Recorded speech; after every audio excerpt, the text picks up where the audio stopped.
안녕하십니까? 나그네 교회 교우 여러분. 오늘은 이사 6장을 살펴보는 맥체인 성경 읽기의 시간입니다. 6장은 여호와께서 나타나시고 또 그 유명한 성전에 있는 숯불의 환상을 통해서 선지자의 소명과 또 회상을 담고 있는 유명한 장입니다.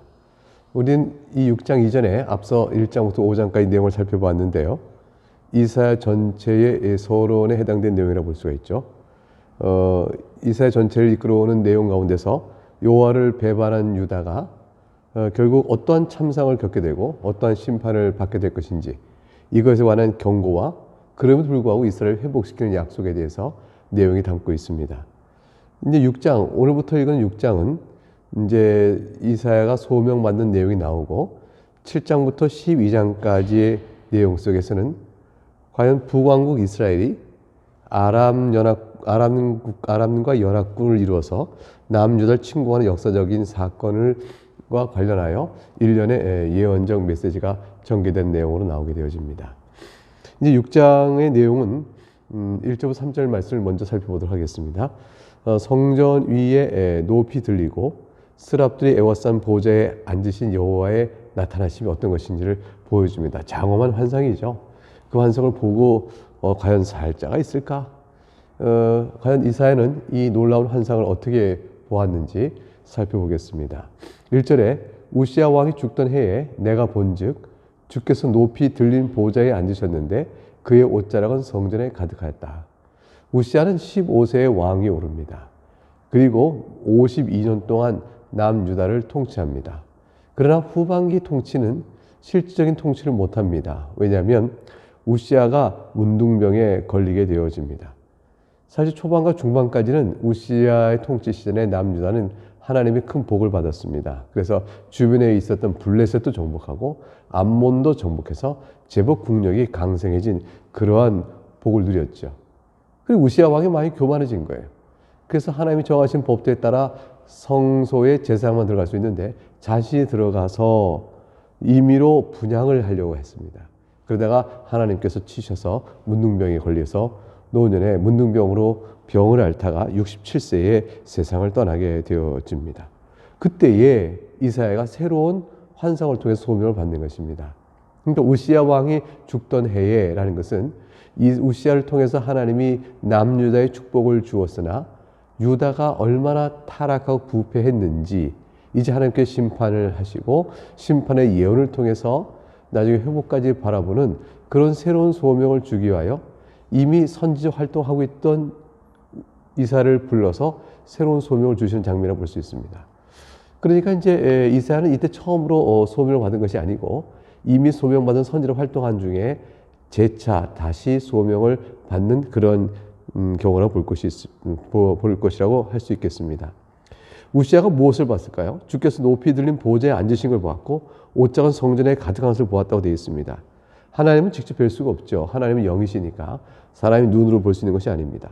사람의 눈에 맞춰서 어떠한 환상의 이미지를 하나님께 나타내 보이신 것이죠. 여기서 본 성소는 사람이 만든 솔로몬 성전 그 자체가 아니고 하나님이 계신 저 높은 거룩한 처소를 이제 성소라 일컫는 그러한 것을 본 것이라 봐야 되겠습니다. 마치 바울이 고린도 후서 12장에서 셋째 하늘에 올라가서 낙원에 갔는데 내가 말로 표현할 수 없었다 이렇게 말했던 것이나, 또는 요한 사독에서 요한계시록에서 봤던 환상의 경우와 같은 것이라고 볼 수 있겠습니다. 그것을 봤는데 2절에 보니까 스랍들이 모시고 섰는데 각기 6날개가 있어 그 둘로는 자기 얼굴을 가리고 둘로는 자기 발을 가리고 둘로는 날았다 이렇게 되어 있습니다. 스랍은 천사죠. 그 스랍의 이름의 뜻이 히브리를 풀면 불에 타다 또는 불로 태우다 이런 뜻입니다. 정결케 하는 것이에요. 더러운 것을 정결케 하고 불꽃처럼 타오르는 화려한 영광스러운 모습으로 하나님을 잘 섬기는 종입니다. 이 천사 스랍이라는 천사 달리 또 잘 알린 천사가 이제 그룹이라는 게 있죠. 이제 그 그룹은 케루빔이라고 불리우는 천사인데 이 그룹의 천사가 지성소 언약궤 위에 속죄소를 놓고 속죄소의 위에서 이 형상을 올려놨습니다.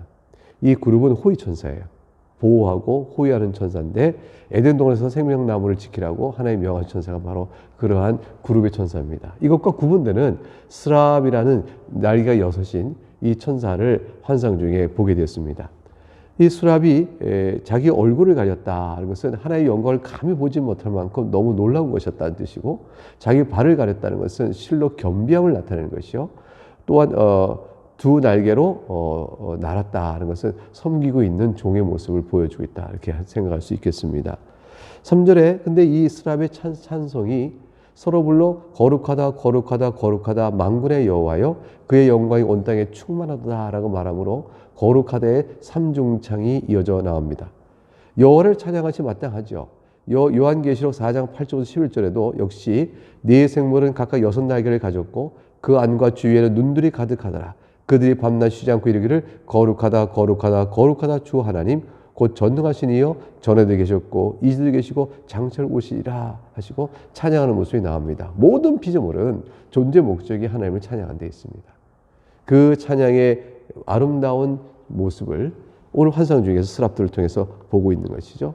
거룩하다를 왜 3번 했을까요? 이것은 우리가 다 알지 못하지만 3번 반복되는 삼중창을 통해서 지극히 높으신 하나님의 거룩을 표현한 것이라 봅니다. 하나님의 거룩성은 인간 세계 안에서 또는 자연 세계 안에서 저건 특별한데 야 거룩한 신비가 느껴져 이렇게 말한 것과는 차원이 다릅니다. 하나님의 거룩함은 지극히 높은 곳에서의 초월적 거룩함입니다. 따라서 그것을 표현하는 인간적 언어는 거룩하다 거룩하다 거룩하다의 삼중창이 되어집니다. 이런 놀라운 환상을 본 이사야는 어떤 반응을 보일까요? 4절과 7절에서 보게 되면 여호와의 나타나심을 보고 완전히 절망에 빠집니다. 죽음을 생각합니다. 그거 한탄하게 됩니다. 내가 하나님의 나타나심을 보다니.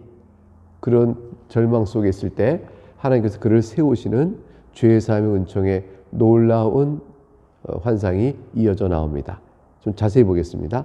4절부터 7절까지 내용이 그러신데 4절을 보니까 이같이 화답하는 자의 소리로 말미암아 문지방의 터가 요동하며 성전의 연기가 충만하였다. 문지방 터가 요동하고 성전의 연기가 충만했다는 것은 하나님께서 임재하셨다는 상황을 보여주는 표현이죠. 5절에 그때 내가 말하되 화로다 나여 망하게 되었도다. 나는 입술이 부정한 사람이요 나는 입술이 부정한 백성 중에 거주하면서 만군의 여호와이신 왕을 배웠음이로다 하였더라. 하나님의 임재는 모든 인간으로 하여금 죽음을 생각하게 됩니다. 왜냐하면 죄가 생각나기 때문이죠. 하나님과 자신 앞에서 하나님의 높으심 앞에 자기는 비천함, 하나님의 거룩하심 앞에 자신의 부정함, 이것이 다 드러나기 때문입니다. 하나님은 너무도 영광스러운 분이고 초월적 거룩함이라고 했어요. 그러니까 스랍 같은 천사도 두 날개로 얼굴을 가려야 될 만큼 하나님의 영광의 광채는 강렬한 것입니다. 다니엘이 바벨론의 히데갈 강가에서 여호와의 임재를 체험했죠. 어떤 상태가 됐나요? 몸에 힘이 다 빠지고 얼굴빛이 변하고 혼절해 버렸습니다. 요한 사도가 계시록 쓸 때 밤모섬에서 예수 그리스도의 임재를, 영광에 계신 예수 그리스도의 임재를 보고 나서 그가 땅에 엎드려서 죽은 자와 같이 되어졌습니다. 하나님의 임재는 그런 것입니다. 인간은 마치 어떤 이가 말하기를 내가 하나님을 내게 보여라. 그럼 내가 하나님을 믿겠다. 이렇게 말하는데 하나님의 거룩성에 대한 이해가 전혀 없는 무지한 자의 막말이라 할 것입니다. 우리가 어떻게 하나님을 아버지라 부르고 하나님께 나아갈 수 있을까요? 그럴 때 우리와 하나님 사이에 유일한 중보자신 예수 그리스도 외에는 없습니다. 그분이 바로 하나님으로서 사람이 되신 분임에 그 일을 우리에게 나타내 보여주시죠. 부정한 입술이다 라는 말은 입술, 말로만 그렇다는 것이 아니라 본성상 부패한 그런 자란 사실을 말해주고 있습니다. 이렇게 죄인이요, 부정한 자가 영광스러운 거룩한 하나님을 배웠고도 살 수가 있을까요? 살 길이 과연 있을까요?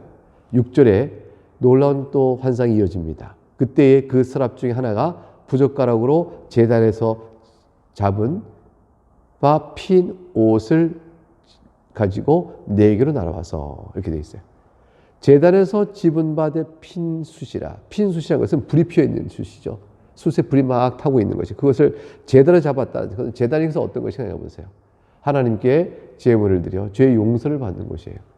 하나님께 마땅히 제사를 드려 죄 사함 받은 백성으로서 하나님께 영광 드리는 것이죠. 거기에 숯을 갖고 왔다라는 것은 이 숯은 죄사함의 숫인 줄 알 수 있어요. 7절에 보니까 그것을 내 입술에 대며 이르되 보라 이것이 내 입에 닿았으니 내 악이 제하졌고 내 죄가 사하여졌느니라.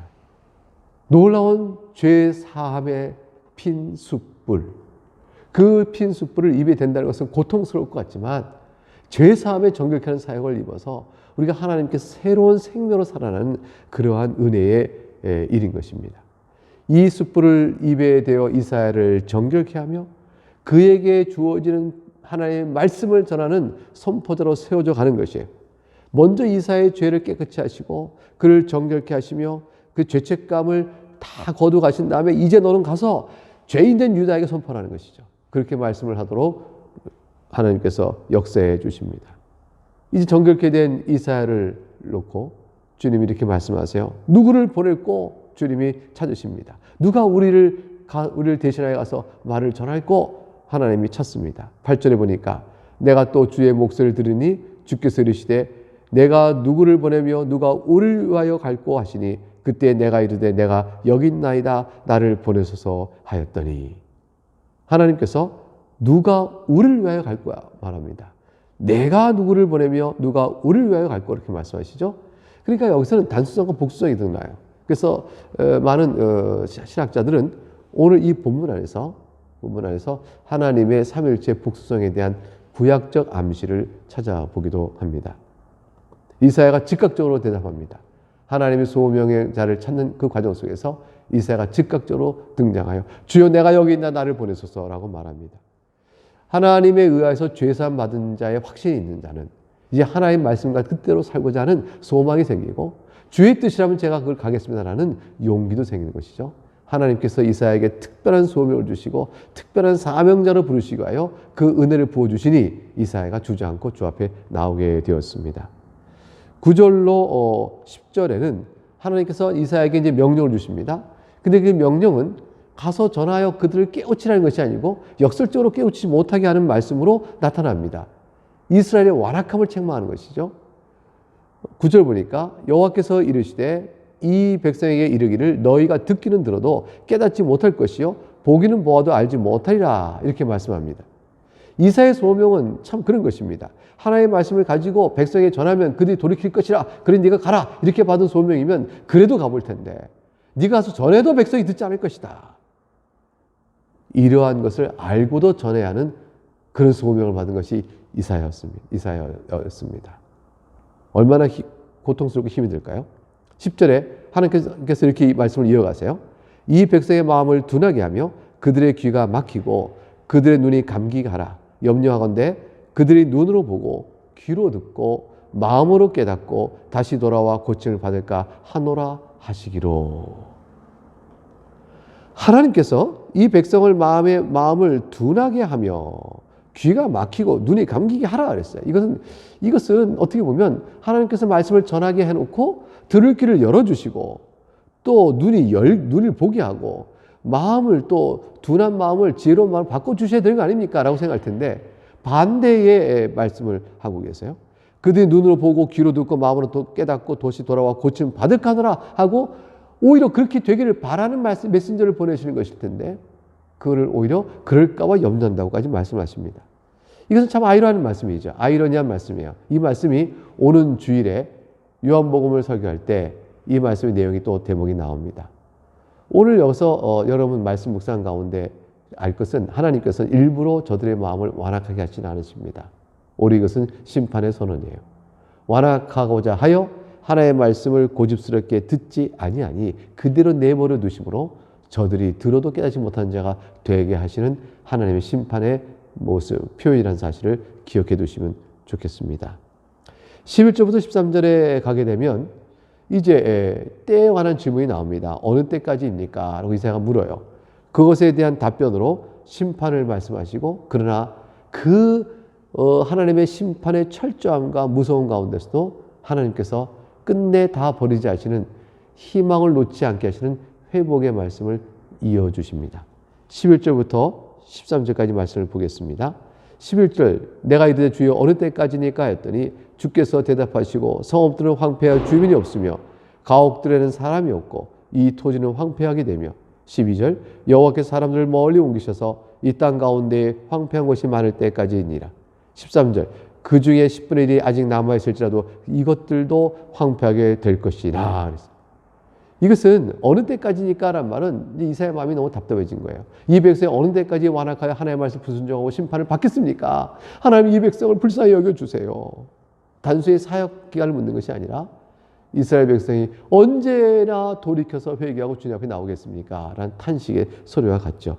하나님께서 그 탄식의 소리에 대해서 철저한 심판을 말씀합니다. 성읍은 황폐해지고 주민은 없고 가옥들은 사람이 없고 도시는 황폐해질 것이라. 아주 멀리 옮겨 이방에게 놓겠다고 말씀하셨어요. 설령 10분의 1이 남아도 이것도 황폐하게 할 것이라 하셔 철저한 심판을 얘기하십니다.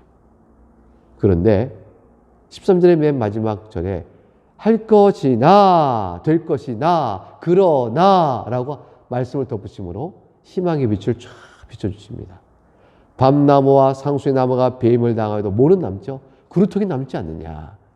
그것처럼 이스라엘이 완전 배임받고 황폐하게 될 심판을 받아도 그루터기에 남은 것처럼 거룩한 씨를 내가 남겨두겠다 이렇게 말씀하세요.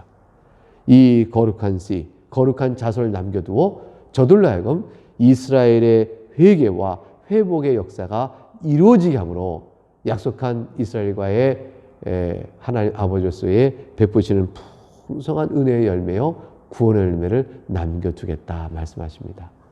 이것이 이사야에게는 사역을 해 나가는 자의 희망인 것입니다. 사랑하는 여러분, 하나님께서 죄를 심판하십니다. 그러나 그 가운데 남겨둔 자, 그 자들은 회개하고 돌이켜서 살 길을 얻습니다. 세상이 아무리 요란해도 예수 그리스도 믿는 저와 여러분, 나그네 교회 성도 여러분은 이 하나님께서 거룩한 씨를 남겨준 자에 속한 자로 이 시대를 살아갈 수 있기를 바랍니다. 바로 우리가 그런 자입니다. 그런 말씀을 믿고 예배하고 또 모이는 것이죠. 이 말씀이 여러분 하루를 또 살아가는 동안에 큰 힘이 되길 바라며 여기서 마치겠습니다. 감사합니다.